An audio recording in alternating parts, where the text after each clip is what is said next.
Hi, I'm Dr. Dellaria. We're going to be showing you the adjuster today. This is the instrument. This is what it feels like.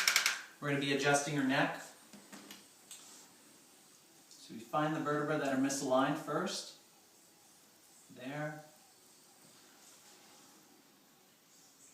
And there. And there. This lightly adjusts the bones back into place through a series of impulses. Different than a manual adjustment, which would bring the bones back in one impulse. And then we recheck the area. And now we have motion where we didn't have motion. And did that hurt at all? No. Okay, good. Alright, and that was using the brimhall adjuster.